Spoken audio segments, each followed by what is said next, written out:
Buenos días. Comenzamos aquí una tercera edición de conversaciones con Andrés en el Círculo de Empresarios de Galicia, y qué mejor invitado en esta ocasión que Andrés Fernández. Buenos días, Andrés. Buenos días, muchas gracias. Andrés Fernández es CEO de Cendal, formas parte de la Junta Directiva de Bioga, vicepresidente del Círculo de Empresarios de Galicia y vicepresidente de Datalife. También. Sí, bueno, no me olvido de nada, ¿no, Andrés? No lo sé, espero que no. Muy bien. Bueno, pues vamos a entrar de lleno con Andrés, no vamos a perder ni un minuto. Y la primera pregunta tiene que ver con Cendal. Cendal es un grupo biofarmacéutico. Desarrolláis y fabricáis y vendéis en más de 65 países, tenéis productos propios, además de fabricación de productos para terceros. Lógicamente, con este preámbulo, el marco regulatorio en el sector biofarmacéutico tiene un impacto muy profundo, ¿no?, para todas las empresas que operáis en el sector y que, como vosotros, operáis en tantísimos países, ¿no? El marco regulatorio que afecta desde los inicios, desde la investigación y el desarrollo, hasta la fabricación, la distribución y la comercialización, ¿no? Un marco regulatorio que varía en función de los países, ¿no? La FDA es la agencia americana, el equivalente en Europa sería la EMA, pero luego además cada país tiene su propia agencia, ¿no?, como en el caso de España, que sería la AEMS, o Portugal, que es un ejemplo aquí cercano, sería Infarmed, ¿no? Y por lo tanto cada medicamento tiene que ser registrado y aprobado, ¿no?, en cada país individualmente. Los tiempos, me imagino que son muy dispares, ¿no?, de esas aprobaciones, y esto al final no hace sino dificultar y retrasar en muchos casos los tiempos de lanzamiento, quizá también requisitos técnicos diferentes, ¿no? Bueno, todo esto da una fiel imagen de la complejidad, ¿no?, de operar en este sector. Y ahí va la primera pregunta, Andrés. ¿Cómo gestiona Cendal? ¿Qué criterios de gestión aplica para conseguir poner en más de 65 países diferentes y en ocasiones en tiempo récord, ¿no?, como el año pasado, las vacunas de lengua azul o la de la enfermedad hemorrágica? ¿Cómo sois capaces de operar con éxito en esos más de 65 países? Bueno, lo has definido bastante bien. Cada sector tiene sus peculiaridades y en nuestro caso las barreras regulatorias es la principal. Es una barrera de entrada que para los que están fuera les complica la entrada.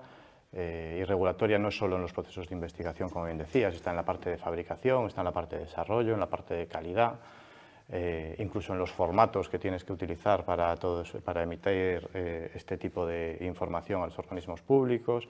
Cada organismo público tiene sus peculiaridades, aunque en Europa estamos bastante coordinados entre todos los países, pues también hay países que tienen sus peculiaridades. Entonces, una vez que sabes que el sector se basa en esto, pues lo que tienes que tener es un departamento específico que se dedique a estas cosas. Y desde mi punto de vista, cuanto más inviertas en ese proceso, más posibilidades de éxito tienes. Como sabes, nosotros tenemos un departamento de I+D propio, tenemos un departamento que le llamamos de transferencia tecnológica, que es I+D para terceros, y tenemos un departamento de registros o regulatorio, como se llama en inglés, que quizás es la peculiaridad más grande, ¿no? El departamento de registros es un departamento que se dedica principalmente a organizar toda la información, tanto de fabricación, de procesos y I+D, y enviarla en el formato que las agencias requieren en cada país y conseguir autorizaciones para los productos los nuestros, los que hemos desarrollado y tenemos, o para los que fabricamos para terceros y que nos permitan comercializarlos en cada país. Entonces, bueno, al final el Departamento de Registros tiene ya 20 y alguna persona, el departamento de I+D tiene más de 15, el departamento de transferencia tecnológica también. Al final es una cuestión de ir sumando gente capacitada, gente con un perfil técnico, que conozca las peculiaridades y que sea capaz de ayudarte a agilizar esos procesos. Ser más ágil que los demás siempre es importante. Muy bien.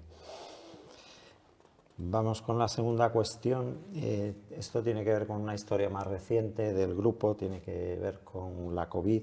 Te he escuchado decir más de una vez que la COVID aceleró el plan estratégico de Zendal. Vosotros ya llevabais muchos años trabajando en el ámbito de la salud humana con algunos proyectos, pero en el año 2020 aparece la COVID, de repente aparece un laboratorio americano, Novavax, que os pide que le fabriquéis el antígeno de su vacuna. Todo sucede muy rápido. En 3 años construís 2 fábricas en Porriño, construís una tercera fábrica en Portugal, compráis un laboratorio en León y otro en Barcelona, ¿no? Y hasta diría que os volvéis una empresa muy viral, saliendo en todo tipo de programas, todos los políticos y toda la gente influyente de este país quería estar en Zendal en aquellas épocas, ¿no? Yo siempre digo que, bueno, a los que nos apasiona la estrategia, nos gusta hablar de decisiones estratégicas y de decisiones oportunísticas, ¿no? Que son aquellas que se toman cuando sucede un evento no previsto que nos hace tomar determinadas decisiones, ¿no? ¿Qué aprendizajes, ahora con mucha retrospectiva, ¿no? Y que ya han pasado 5 años de aquel momento, qué aprendizajes sacas de aquella etapa? ¿Qué cosas volverías a hacer y qué cosas no harías o habrías hecho de otra manera? Bueno, yo creo que la pandemia nos volvió a todos un poco locos, a nosotros especialmente, pero a la sociedad en general. Hubo muchos cambios, sobre todo durante ese proceso, ¿no? Yo también defendí durante esa época que esos cambios que todo el mundo pensaba que eran para durar, iban a quedar algunos, pero no tantos como se esperaba, ¿no? La realidad es que fue un momento donde cuando nos encerraron en nuestra casa, que era algo que yo creo que el día anterior nadie se podía esperar, nos trastocó a todos. Y a nosotros en Zendal lo que nos dio es la necesidad de ayudar. Había que salir de esta situación, había que conseguir salir de la pandemia y salir con el menor número de muertes posibles. La verdad es que el primer mes intentamos un montón de cosas, pero con poca visibilidad de resultados. Pero cuando Novavax llamó a la puerta cambió todo. Realmente casi no había vacunas. Tener la oportunidad de participar en el desarrollo y la fabricación de una vacuna pues fue muy importante. Nos generó esa sensación de que estábamos haciendo algo importante y de que podíamos ayudar. Nos generó aprendizajes. Y efectivamente, yo en aquella época dije mucho que esto no había cambiado nuestro plan estratégico, sino que lo había acelerado. Nosotros en este año 2025 era cuando teníamos que empezar a fabricar medicamentos de salud humana y en vez de eso empezamos en 2020-2021. Con lo cual son 5 años de acelere. Y para todos los que hacen deporte saben que cuando aceleras pues tiene sus consecuencias también, ¿no? El pulmón empieza a resentirse más, el corazón empieza a latir más rápido. Bueno, pues el acelere pasa sus facturas. Cometimos errores, por supuesto, sobre todo actuamos de muy buena fe y nos dimos cuenta de que aunque el entorno necesitase actuar de buena fe, no todo el mundo actuaba de buena fe. Entonces, en una relación desequilibrada siempre hay alguien que sale perdiendo. Bueno, nuestra pérdida no fue tan grande. Yo creo que hicimos lo que teníamos que hacer. Hicimos una inversión muy agresiva de una forma puntual, que ahora nos tiene preparados para el plan de los próximos 5 años. Hemos desarrollado nuestras ventas y tal y como decías, hay una parte de las decisiones que son estratégicas. Si te paras a ver, nosotros nuestra línea estratégica desde 2013 no ha cambiado, sigue siendo la misma. sea, la estrategia no ha cambiado. Sí que hemos tomado decisiones oportunísticas que nos han ayudado a empujar esa línea estratégica. Y comentabas, por ejemplo, lo de Laboratorios Maimó o lo de Laboratorios Ovejero, eso no es algo que estuviese en nuestra línea estratégica. Es verdad que yo llevaba hablando con Laboratorios Ovejero desde 2013 para tratar de hacer una adquisición, pero fue oportunística, no estaba en el plan. Llegó el momento, la situación, y era o lo hacías en ese momento o no lo hacías. Bueno, las decisiones oportunísticas hay que aprovecharlas y conseguir meterlas dentro de la línea estratégica, que es donde de verdad está la dificultad. Muy bien. Entonces ya no son oportunísticas. Bueno, cuando lo consigues meter, no, al principio el bache hay que llevarlo. Bueno, hablabas de inversión. En Galicia existe un eterno debate, ¿no? Y más concretamente en el sur, sobre las empresas que se deslocalizan o que montan centros de producción en Portugal y por lo tanto invierten en el país vecino, ¿no? Como razones pues se aducen muchas, ¿no? Simplicidad administrativa, que si el suelo es más barato, la mano de obra. Bueno, precisamente Zendal, atendiendo a una necesidad, ¿no?, que teníais de aumentar vuestra capacidad productiva, constituís en el año 19 Zendal Portugal, en el año 2020 comenzáis las obras de la fábrica que tenéis en Paredes de Coura y la inauguráis en el 2023, ¿no? Otra vez con cierta perspectiva, ¿no? y haber podido vivir en primera persona la experiencia de invertir en Portugal. Háblanos de por qué elegís Portugal y más concretamente Paredes de Coura, ¿no?, que es como una excepción porque normalmente las inversiones, sobre todo para las empresas gallegas, están localizadas más cerca de la frontera, pero vosotros os vais a Paredes de Coura. ¿Qué habéis encontrado en el país vecino? Y sobre todo me interesa que nos cuentes tu visión de lo que tiene que ser la relación de Galicia con el norte de Portugal, de competir versus cooperar o cooperar versus competir, y de ese polo biotecnológico del que tanto se habla, Galicia, norte de Portugal. Bueno, ¿por dónde empiezo? Si a mí cuando empezábamos con el plan estratégico del que te hablaba ahora, ¿no?, en 2013 me dicen que yo voy a tener una fábrica en Portugal, les diría que no, ni en León ni en Barcelona. Nosotros íbamos a fabricar en Porriño y todo iba a continuar en Porriño. Ya estábamos tan acostumbrados a los tiempos que tiene la administración aquí para nuestra industria, que bueno, todo se planificaba. Bueno, llegó un momento donde surge el contacto con Portugal y nos planteamos poder hacer una planta fuera de Porriño. Es la primera vez que se plantea, lo empezamos a evaluar, no vimos solo Portugal, vimos Francia, estuvimos viendo también Canarias, hubo diversas opciones. Y Portugal tiene cosas buenas y cosas malas, pero lo que mejor tiene es la posibilidad de visibilizar tu futuro regulatorio en el sentido de las licencias y los plazos que vas a manejar. Cuáles son los requisitos, las exigencias, etcétera, etcétera. Hay burocracia como aquí, ¿eh? No, esto no es me entrego un papel y lo puedo hacer, pero desde luego lo agilizas y lo visibilizas. Nosotros hemos tenido un contacto directo con las autoridades. Hay una persona en Portugal, y esto sucede en todas las cámaras, que es el presidente de la Cámara, que funciona para que su ayuntamiento se desarrolle y te ayuda a contactar con el resto de organismos. Tienen organismos específicos dedicados a la pequeña y mediana empresa, tienen un organismo específico para empresas extranjeras que quieran invertir en Portugal y te guían a través de todos los permisos que necesitas, cómo trabajarlos.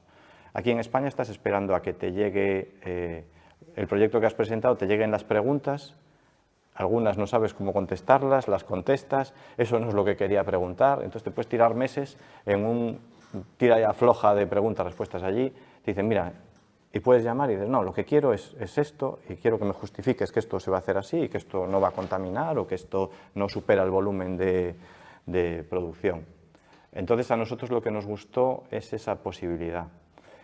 Después de hacerlo, yo te diría, no entiendo la polémica que hay entre Galicia y el norte de Portugal. Porque hablen un idioma distinto, resulta que no nos podemos enriquecer unos a otros. Yo creo que la colaboración siempre ha enriquecido mucho más que la enemistad. Podemos compartir infraestructuras, podemos vertebrarnos en conjunto con un país fantástico como es Portugal y podemos ayudarnos a ambos lados de la frontera. De hecho, la Unión Europea nace para que esas fronteras se vayan difuminando cada vez más. La libre circulación de mercancías y trabajadores está para eso.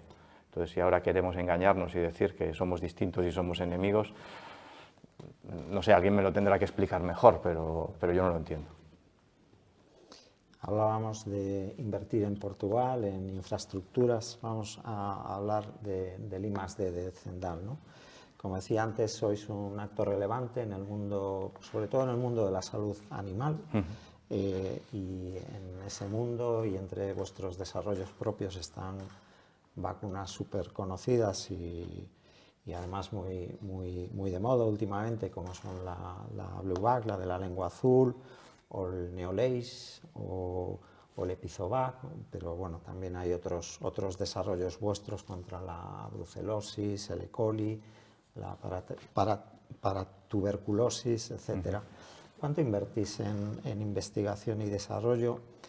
Y algo que siempre me ha suscitado mucho interés, ¿no? ¿Cómo es el proceso de desarrollo de una vacuna? ¿Qué criterios de tipo científico, regulatorio, económico y de mercado atiende el desarrollo de una vacuna? Bueno, empezamos por partes. Nosotros invertimos aproximadamente el 11% de nuestras ventas en I+D, aunque eso se puede difuminar a lo largo de los años. Si cuentas que en Antivivac llevamos invertidos más de 100 millones, pues se nos desvirtúa la cifra, ¿no? Lo que pasa es que, bueno, el objetivo es no bajar de eso, porque es lo que creemos que nos permite seguir evolucionando y desarrollando tecnológicamente la empresa. Es decir, que podamos seguir mejorando nuestros productos, lanzando productos nuevos, etc. El desarrollo de un medicamento tiene 3 factores principales: seguridad, calidad y eficacia. Primero, seguridad, que no haga daño, es decir, que tú pongas ese medicamento a un animal o a una persona y que no esté peor de lo que estaba. Calidad. La calidad se basa sobre todo en la parte de fabricación. Tú tienes que demostrar que ese medicamento lo puedes reproducir, fabricar siempre igual y dentro de los mismos parámetros. Y el tercero es la eficacia, es decir, que sirve para lo que dices que sirve. Entonces, la parte de calidad se hace repitiendo el proceso de fabricación, tú tienes que demostrarlo al menos 3 veces en lotes de tamaño de producción. La parte de seguridad se hace con pruebas normalmente en la especie de destino, si es un animal, o a través de las fases tan conocidas, fase 1 y fase 2, sobre todo en salud humana. Y la de eficacia se hace a través de una prueba clínica en salud animal, que se puede hacer ya un poco más directa, y en salud humana se hace con la fase 3, que es la más cara, que además tienes que demostrar una serie de criterios estadísticos que son muy exigentes. Y con respecto a las personas que están detrás de todo ese proceso de investigación y desarrollo de vacunas en Zendal, ¿no? Ahora que se habla tanto de atraer, de retener talento, ¿no? Y sobre todo en un mundo como este tan especializado, ¿no? Donde innovar, desarrollar es sinónimo de conocimiento. ¿Cómo sois capaces de retener a todo el equipo que está detrás del desarrollo de una vacuna? Bueno, nosotros tenemos una peculiaridad, y es que en Galicia hay 2 empresas que se dedican a esto. Con lo cual, si en Galicia alguien quiere dedicarse a eso, o está con nosotros o está con los otros. Entonces, retener, tenemos ahí un factor que nos ayuda, ¿no? Yo suelo decir que si alguien cree que va a estar mejor, más feliz en otro lado, que debería irse a otro lado. Es decir, no creo que haya que retener a alguien por la fuerza. Si está contento con lo que hace, está contento con la empresa, debe quedarse, y si no lo está, tiene la puerta abierta. Yo además suelo darle un abrazo y me encanta que luche por sus sueños. Nosotros lo que tenemos que hacer es que intente estar feliz con lo que hace y dónde lo hace. Entonces, Para eso pues nosotros explicamos o tratamos de explicar la cultura de la empresa. A nosotros nos encantan los retos, nos encantan las cosas desafiantes y nos encanta el trabajo en equipo. Entonces, para eso, en nuestro caso, necesitamos perfiles muy técnicos, de biotecnología, pero pueden ser veterinarios, pueden ser biólogos, biotecnólogos, médicos, puede ser químico incluso, es decir, hay perfiles de ese tipo. Y nosotros, también por la peculiaridad de estar donde estamos, fichamos poco fuera. Lo que solemos hacer es apostar por el talento local, contratarlos de jóvenes y formarlos internamente. Y a lo largo de los años, esto cuando empiezas un año es muy complicado, cuando ya llevas 5 años dándole a la rueda es otra cosa. Entonces, a lo largo de los años pues, ya tenemos montado una FP Dual, colaboraciones con el Máster de Biotecnología, colaboraciones con la universidad, prácticas con la universidad. Tenemos un proceso de formación interna que, salvo en la excepción del COVID, dura como mínimo 2 años. En el COVID tuvimos que acelerarlo porque duplicamos plantilla en año y medio, con lo cual no había tiempo para una formación tan exigente. Pero la idea es esa, apostar nosotros por la formación. Y luego, si después de formarlos siguen pensando que hay otro sitio donde son más felices, pues eso que se gana la gente que los contrata, porque normalmente salen bien formados. Te he escuchado decir muchas veces, antes hablabas en cuanto a los requisitos, ¿no?, de validación de una vacuna, hablabas de la calidad, ¿no?, de esos 3 lotes que tienes que replicar exactamente igual, ¿no? Decía que te he escuchado muchas veces cuando hablas de las barreras de entrada que sin menospreciar desarrollar una vacuna a escala pequeña en un laboratorio, vamos a decir que es un reto que mucha gente es capaz de conseguir, pero cuando quieres ya llevar esa vacuna a escala industrial, ahí ya cambian los actores, ¿no? Y vosotros sois especialistas en escalar producción de vacunas a nivel industrial. Quizás sea esta capacidad lo que hace a Zendal ser un actor de relevancia a nivel mundial. Sí, bueno, esa tradicionalmente ha sido una de nuestras mayores fortalezas, efectivamente. Hay muy poca gente con tanta experiencia y tantos procesos exitosos como nosotros hemos tenido en ese campo. Efectivamente, en el laboratorio de una universidad se desarrollan un montón de tecnologías que son fascinantes, pero luego eso te vale para hacer 100 mililitros. Cuando tienes que hacer, en vez de 100 mililitros, 2000 litros, esa tecnología muchas veces no vale, el aparato que utilizabas no se puede utilizar a gran escala pues porque tiene contaminaciones o porque el rendimiento no es el mismo o porque el coste se multiplica, es decir, hay un montón de factores. Y nosotros en lo que tradicionalmente hemos sido muy buenos es en conseguir pasar ese proceso más corto a un proceso de gran volumen. Eso nos ha venido muy bien para nuestros propios productos, pero lo valoran mucho también otras compañías del sector de la biotecnología. Y me preguntaba sobre eso, perdona, que me he perdido. No, sí, realmente es una característica o un atributo que os permite tener esa relevancia a nivel mundial. Sí, no es el único. Yo diría que tradicionalmente ha sido el principal, pero luego hay atributos más difusos. Una de nuestras grandes virtudes es la flexibilidad. Es decir, hay otras compañías que hacen lo mismo que nosotros, pero te dicen, yo te lo voy a hacer de esta forma concreta, ¿no? Y nosotros somos capaces de adaptarnos al cliente, normalmente en plazos y en requisitos. Estos procesos, a veces cuando estás en un proceso de I+D y aún no has pasado fases clínicas, requieren ajustes y nosotros les damos la facilidad de poder hacer esos ajustes. Normalmente esa flexibilidad en el sector farmacéutico es muy difícil de tener porque los procedimientos son muy rígidos y nosotros somos capaces de adaptarnos, lo cual es una ventaja también.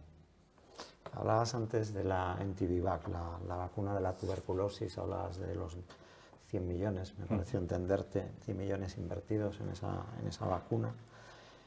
Bueno, vosotros desde hace ya muchos años, ¿no?, a través de vuestra filial Biofabri venís trabajando en el desarrollo de esa vacuna.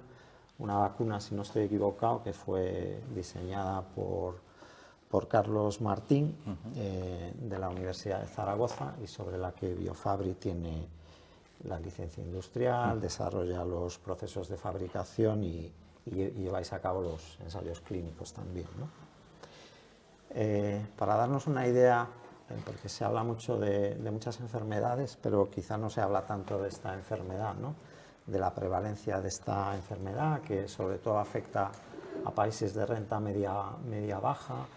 En el año 2023, casi 1,3 millones de muertes en un año por tuberculosis. ¿Cuándo va a estar disponible esta vacuna en el mercado y qué aspectos diferenciales aportará la Antivivac respecto de otros medicamentos, otras vacunas que ya existen en la actualidad?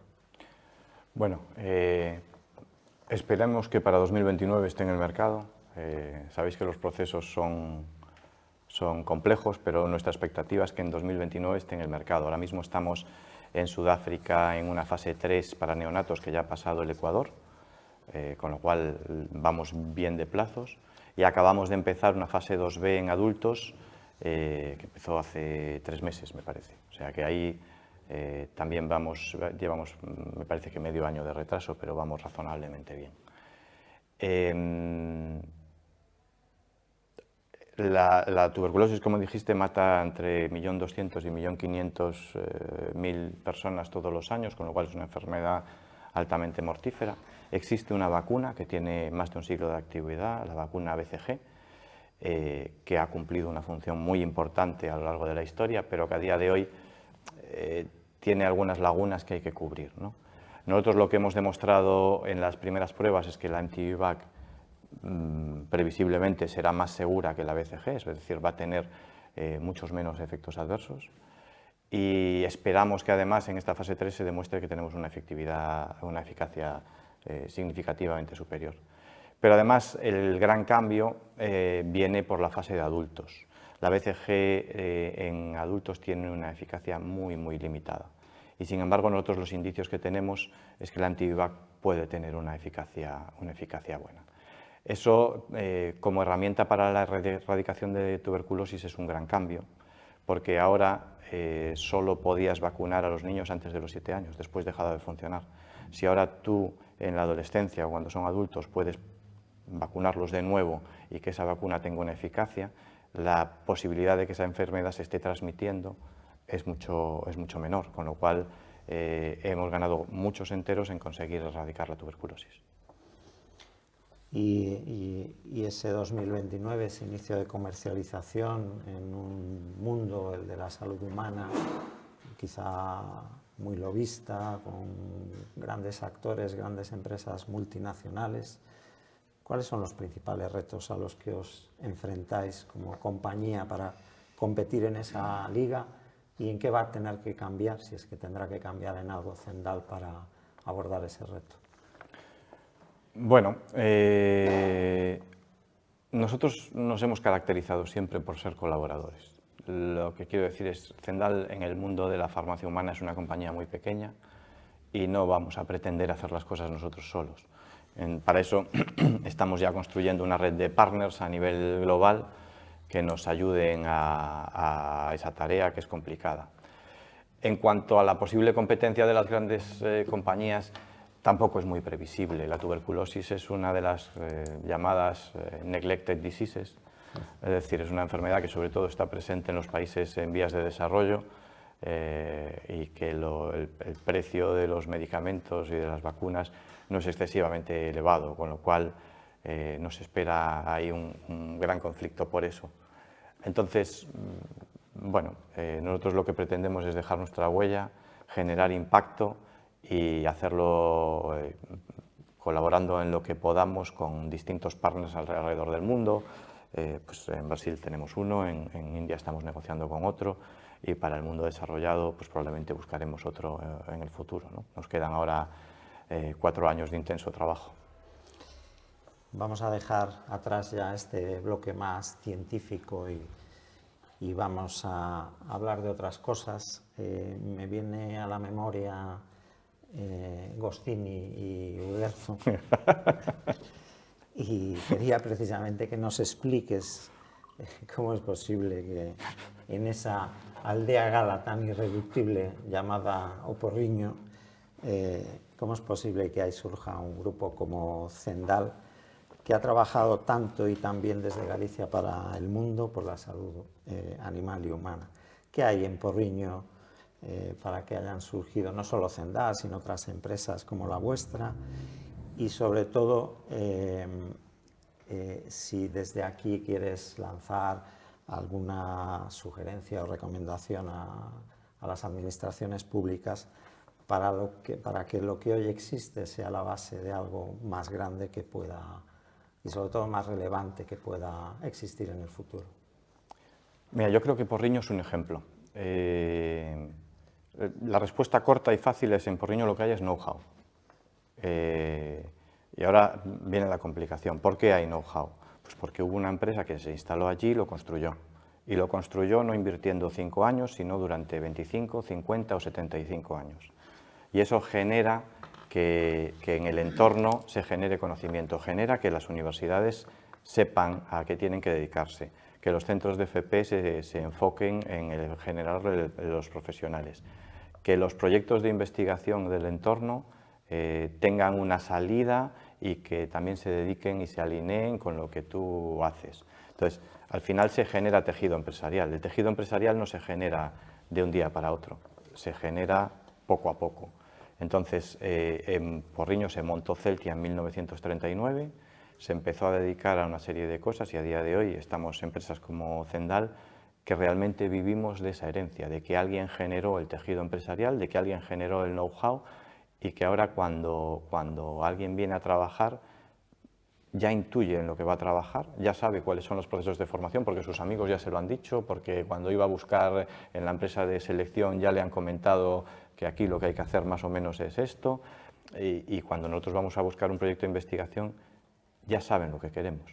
Entonces se genera ese tejido, se van tejiendo redes y eso al final es generar sector. Por eso muchas veces hablamos de empresas tractoras. Y yo recuerdo hace 10 años decían, no, porque Zendal es una empresa tractora. Zendal no es una empresa tractora, Zendal hace lo que puede y venimos de una herencia que nos ha permitido generar entorno. A día de hoy la biotecnología tiene posibilidades de despuntar en Galicia si seguimos invirtiendo en generar ese tejido y seguimos invirtiendo en conservar el know-how. Tu padre, don Pedro, al que precisamente el Círculo de Empresarios entregó la medalla de oro en noviembre pasado, sigue en activo y tú, como CEO, y ya desde hace unos cuantos años, te incorporaste a Zendal, a la empresa de vuestra familia, en clave de tus hijos, tus sobrinos, de tantos y tantos hijos de empresarios, de gente que ha fundado empresas. ¿Qué recuerdos y enseñanzas guardas de aquella primera etapa cuando tú te incorporas a la empresa familiar? ¿Y qué recomendaciones le darías a personas que ahora están en la posición o la situación que estuviste tú hace ya unos cuantos años? Bueno, mi padre no nos educó para trabajar en la empresa familiar. De hecho, yo creo que ninguno de nosotros, mientras estudiábamos, pensábamos en trabajar en la empresa familiar. Yo era abiertamente contrario, yo siempre dije que nunca trabajaría en la empresa familiar. Al final caí, pero por suerte caí. Pero no es tanto esa parte de educación. Nosotros vivimos la empresa como parte de la sociedad y al final es verdad que yo creo que una empresa que siga en manos de la familia es un bien para la sociedad, siempre y cuando los miembros de la familia entiendan que la empresa es la que es parte de la sociedad y que es un vehículo, por supuesto, para ganar dinero, pero que estamos generando entorno y generando riqueza para la sociedad a través de nuestra actividad. Entonces tú me dices, si mis hijos y mis sobrinos, mis sobrinas, pues no lo sé. Ojalá sí, pero primero tendrán que hacer otras cosas y demostrar que están a la altura para trabajar allí y veremos en qué rol y en qué puesto. Si no lo están, sería una pena. Sería una pena. Yo sí que soy partidario de que entre en el proceso, porque creo que las empresas que no son familiares acaban por deslocalizarse. Galicia no está en el centro del mundo, los fondos se llevan los centros de decisión a Madrid y eso nos genera la famosa España vaciada y eso es un problema. Los países no pueden polarizarse en 2 o 3 ciudades. Necesitamos generar riqueza y entorno en todas partes. Y para eso, desde mi punto de vista, por supuesto, es criticable, pero las empresas familiares son el único vehículo. Hablas de algo que genera bastante debate, que es el proceso de sucesión en las empresas familiares, ¿no? Un proceso complejo, sujeto a muchas dinámicas y que, bueno, y no pocos obstáculos, ¿no? Entre otros, se citan las reticencias del fundador a ceder el control, las diferencias de criterio entre hermanos o ramas familiares, ausencia de un diálogo claro y transparente sobre ese plan de sucesión, o que simplemente ya no exista ese plan, improvisación. Hablabas antes de la preparación insuficiente de esos herederos e incluso a veces desinterés, ¿no?, por parte de los miembros de la familia, ¿no? En vuestro caso, ¿cómo fue este proceso? Y otra vez, ¿qué aprendizajes y consejos puedes lanzar desde aquí a otras familias empresarias que vayan a abordar o que estén abordando este proceso? Bueno, en nuestro caso sucedió de una forma bastante natural. Como te digo, mi padre era bastante contrario a todo esto. Ahora que tiene una edad ya más avanzada, empieza a pensar que quizá hay que aclararlo y de hecho llevamos trabajando en eso, no sé, 2 o 3 años me parece, no mucho más. Bueno, es muy importante que cuando las cosas van bien sea el momento de establecer ese proceso de sucesión, porque cuando van mal todo son peleas. Es importante tener en cuenta la formación y sobre todo que cada uno encuentre su papel, porque cuando hay alguno que no encuentra su papel no se dedica a construir sino a destruir, ¿no? Entonces yo creo que cada empresa es diferente. Nosotros, aunque mi padre no nos educó para trabajar en la empresa familiar, la mayor parte de nosotros hemos acabado en ella. Bueno, eso nos ha dado a todos la oportunidad de conocer la empresa, de saber en qué rol estamos más cómodos, las partes que no nos gusta y poder hablar abiertamente de qué roles queremos ocupar. Con lo cual, bueno, pues es un proceso. Yo huiría de la estandarización y al final lo que trataría es de buscar acuerdos. Vamos a terminar ya hablando de futuro. Eres joven todavía, pero bueno, la pregunta es obligada, ¿no? ¿Dónde te gustaría ver a Zendal dentro de 5 años y sobre todo qué legado, ¿no?, te gustaría que dejara, por supuesto, a tu familia, pero también a vuestros empleados, colaboradores, a la sociedad? Bueno, Zendal, en 5 años nada que está en el plan estratégico, eso es fácil de ver. Si me hablas de 5, te digo, nada, estamos duplicando ventas si no tienes en cuenta BioFabri. BioFabri está por encima de 1.000 millones más de ventas, con un beneficio fantástico, duplicando plantilla y generando riqueza para el entorno. Eso está escrito. Si me lo pones a 5 años es muy fácil. Muy bien, pues no sé si tenemos alguna pregunta del chat.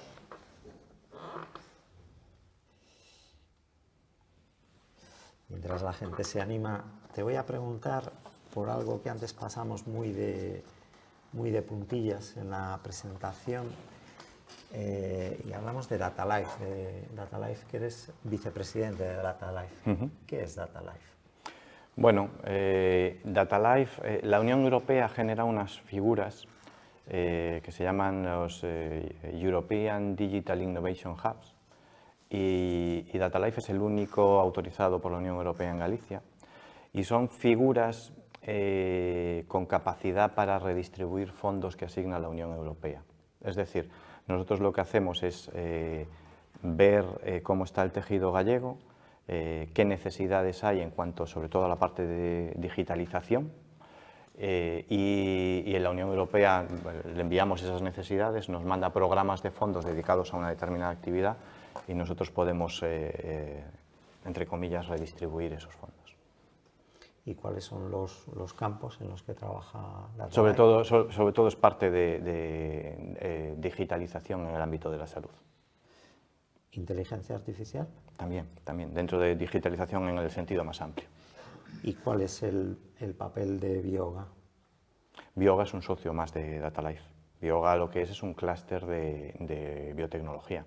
Son entidades distintas, su función es completamente distinta. Bioga, si quieres, funciona más como lobby o como grupo de interés. Ahora mismo estamos trabajando muy intensamente en generar el plan estratégico de la biotecnología en Galicia en los próximos 10 años. Entonces, ahí estamos todos los que trabajamos en biotecnología en Galicia. Tenemos relación con los organismos públicos, tanto los que dan fondos como los que regulan, y damos nuestra opinión sobre cómo debería moverse la biotecnología, cómo deberían repartirse las subvenciones, si es que deberían repartirse, a quién las hay, etcétera, etcétera. Y ya para terminar, Andrés, en todo esto que hablabas de Datalife o lo que comentabas ahora de Bioga, ¿qué papel juega la inteligencia artificial? Bueno, en Datalife está muy presente. Mucha parte de los fondos que ahora vienen son para inteligencia artificial. Dentro de Bioga, el otro día, de hecho, tuvimos un debate en la Junta Directiva que iba en ese sentido, ¿no? Si la inteligencia artificial debía servirnos para mejorar la biotecnología o la biotecnología iba subordinada a la inteligencia artificial. Yo creo que la inteligencia artificial es una herramienta.